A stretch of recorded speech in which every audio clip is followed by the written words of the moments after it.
lumière. Alors aujourd'hui, me revoilà pour parler un petit peu de l'alimentation crue et vivante et des plantes sauvages comestibles.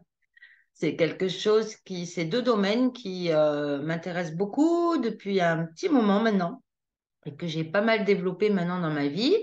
J'ai organisé mon premier atelier de cuisine crue et vivante en début de mois et j'organise le suivant début juillet. Voilà. Donc, du coup, j'avais envie de parler un petit peu sur ce domaine. Donc, qu'est-ce qu'on pourrait poser comme question? Oui, qu'est-ce qui m'a amené à consommer des plantes sauvages comestibles? Donc, en fait, c'est incroyable. Il y a en fait tout ce qu'on appelle mauvaises herbes. C'est une quantité énorme de plantes qui se mangent, qui sont bonnes pour la santé et qui sont gratuites. Donc, bien entendu, c'est important d'étudier un petit peu l'histoire avant de se lancer pour pas manger n'importe quoi, parce que bien sûr, il y a des plantes toxiques, dangereuses et mortelles. Ça reste quand même un minimum, mais c'est sûr que, il faut être sûr à 100% avant de cueillir. Mais avec un petit peu de recherche et de travail, on peut rapidement être sûr à 100%. Alors, moi, voilà, avant de vous dire comment j'ai fait, je me dire qu'est-ce qui m'a amené à ça? Eh ben, c'est simple. J'avais une amie qui m'avait quand même parlé de ce sujet, mais c'était pas bon moment pour moi apparemment puisque c'était rentré et hop, c'était ressorti aussi sec. J'avais quand même commencé à manger quelques orties et je m'étais régalée. Après, je ne savais pas encore que ben, le meilleur, c'est de prendre la tête des orties, ce qui en plus est très chouette parce que si vous cueillez que la tête, eh ben, l'ortie continue à pousser et au contraire se dédouble. Donc, en fait, c'est super. C'est sans fin. Mais à cette époque, je ne savais pas encore. Alors, j'ai enlevé toute la branche et du coup, bah, certaines feuilles étaient quand même un peu plus coriaces. Bon, et c'est sûr, il faut prendre le temps d'explorer un sujet. Donc ça, c'était le début. Et puis ensuite, j'ai déménagé et là, je me suis retrouvée temporairement sans le sou. Donc c'était un petit peu compliqué pour faire des courses agréables. C'était riz avec une courgette pour me remplir en fait. Et du coup, c'était pas rigolo. Et là, je suis allée dans mon jardin et en fait, j'ai vraiment entendu les plantes qui me disaient, mange-moi, mange-moi, tu peux me manger. Du coup, je me suis dit, ça m'intrigue. J'ai fait des photos des plantes, je les ai envoyées à des amis et mon ami me dit, mais oui, Karine, ça c'est du pissenlit, les feuilles sont très bonnes. Mais oui, Karine, ça c'est du plantain, les feuilles sont très bonnes. Et du coup, j'ai installé l'application PlanteNet et j'ai fait beaucoup de... Moi, je suis assez autodidacte de nature. Bien sûr, il y a plein de formations pour apprendre les plantes sauvages comestibles. Mais moi, du coup, j'ai passé dans l'application PlanteNet, ce qui m'a déjà donné, bien sûr, pas un résultat 100%, mais une première idée. Ensuite, je regardais dans les moteurs de recherche quelles sont les caractéristiques de cette plante, par exemple, des feuilles alternes, velues, pas velues, la tige creuse, etc. Après, je demandais quelle est la plante, est-ce qu'il y a des plantes, quelles sont les confusions possibles et est-ce qu'il y a des plantes toxiques qui y ressemblent? Et voilà, comme ça, petit à petit, puis une fois, j'ai pu en manger certaines, celles qui ne ressemblaient à aucune plante toxique notamment. Et puis il y a un moment où on arrive à bien les reconnaître et où on est sûr de cette plante et puis on peut continuer comme ça. Voilà, donc ça a été mon expérience. Et du coup, j'ai pu me faire plein de petits plats super originaux avec des nouvelles saveurs, malgré que je n'avais pas trop d'argent à ce moment-là. Donc ça a été mon introduction avec les plantes sauvages comestibles. Et puis petit à petit, je me suis aperçue que en fait, j'étais super en forme en mangeant ces plantes. Et puis que je me sentais encore plus riche de vie dans la communion avec la nature, parce que quand on cueille les plantes sauvages, on a vraiment cette super communion avec la plante et avec la nature. Bien sûr, c'est sympa de remercier la plante pour ce qu'elle nous offre.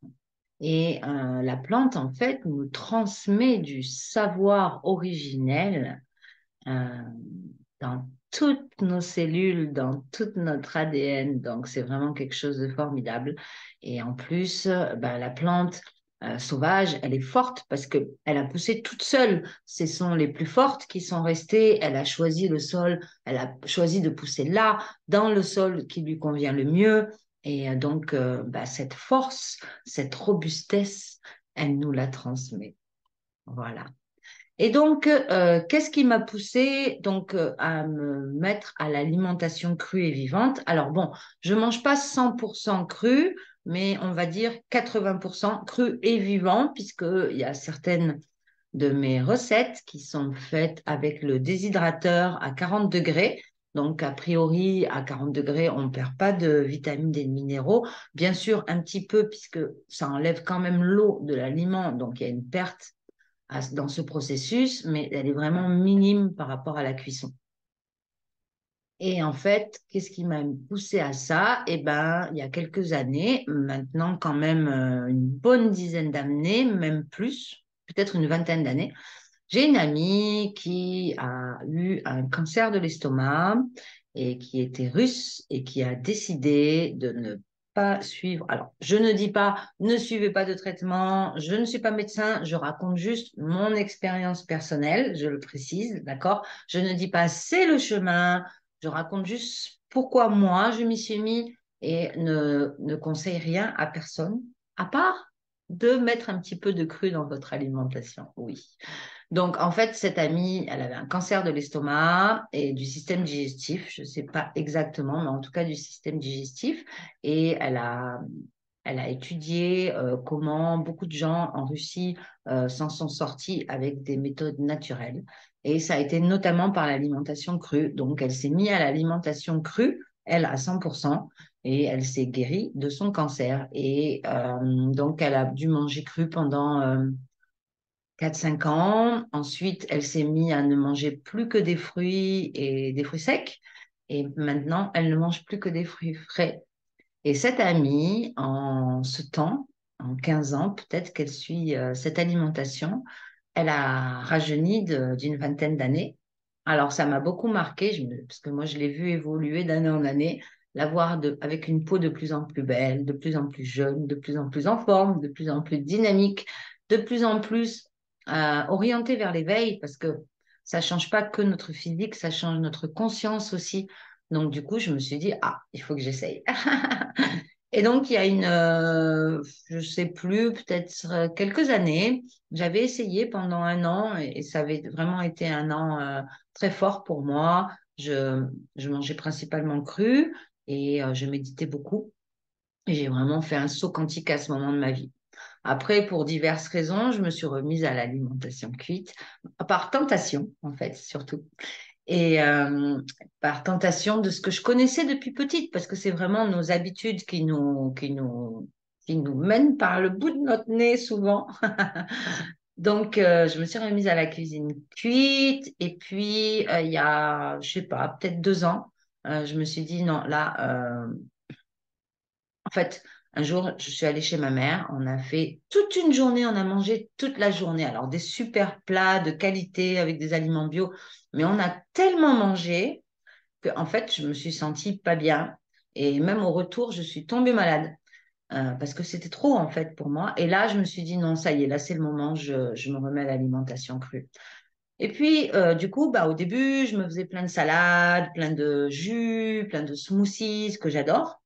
Mais au bout d'un moment, je m'ennuyais un peu et j'avais envie de solide.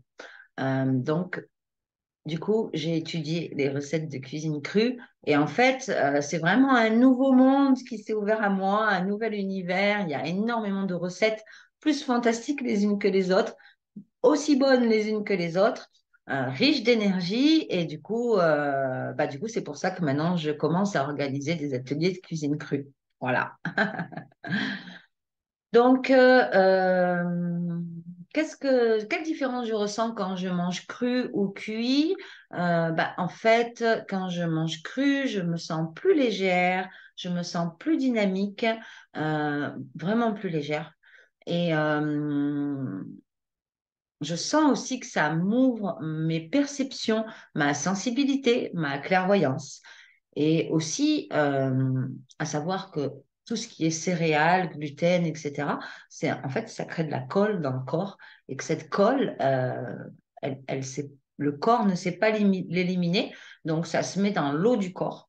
Et puis, il y a un moment, le corps, dans les liquides du corps, je veux dire, et puis il y a un moment où le corps, il a besoin d'éliminer tout ça et il élimine ça par les muqueuses. Donc, c'est vrai que souvent, du coup, après, ça devient une habitude, on s'en rend même plus compte, mais on a besoin de beaucoup se moucher le matin, on a des petits rhumes constants, euh, ouais, surtout des choses comme ça. Et en fait, depuis que je mange principalement cru, mon nez est tout clair et débouché. Donc ça, c'est super.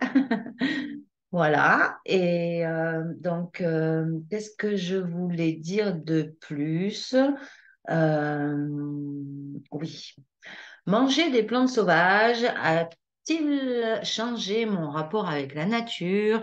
Oui, oui, oui, oui, oui, oui, oui. En fait, c'est vraiment une communion avec la plante. Et la plante, elle a un savoir originel. Bien sûr, elle ne parle pas, quoiqu'elle peut nous transmettre des images, mais bon, c'est un autre domaine. Mais là, elle ne parle pas, mais elle informe toutes les cellules de mon corps d'un savoir originel. Et ça, vraiment, je le ressens et ça développe mon intuition.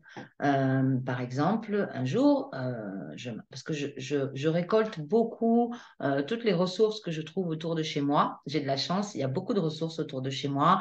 J'ai des merisiers, des cerisiers, des noyers, des figuiers, des pruniers, des pommiers, des poiriers, beaucoup de fraises dans mon jardin. Ouais, donc du coup, et puis sans parler donc de tout ce qui est le sauvage. Bon, après, là, tout ce que j'ai dit, c'est bon, le merisier, c'est sauvage. Après, il y a des pruniers sauvages aussi que j'aime beaucoup. Et puis, il y a d'autres qui se sont posés là par un noyau, amenés, jetés par quelqu'un, j'en sais rien, mais qui se sont mis à pousser comme ça sur des endroits libres. Et donc, que ce soit ces plantes-là ou, ben, en fait, par exemple, je mange les feuilles de tilleul. Donc, tout à l'heure, j'ai parlé du plantain, du pissenlit, etc.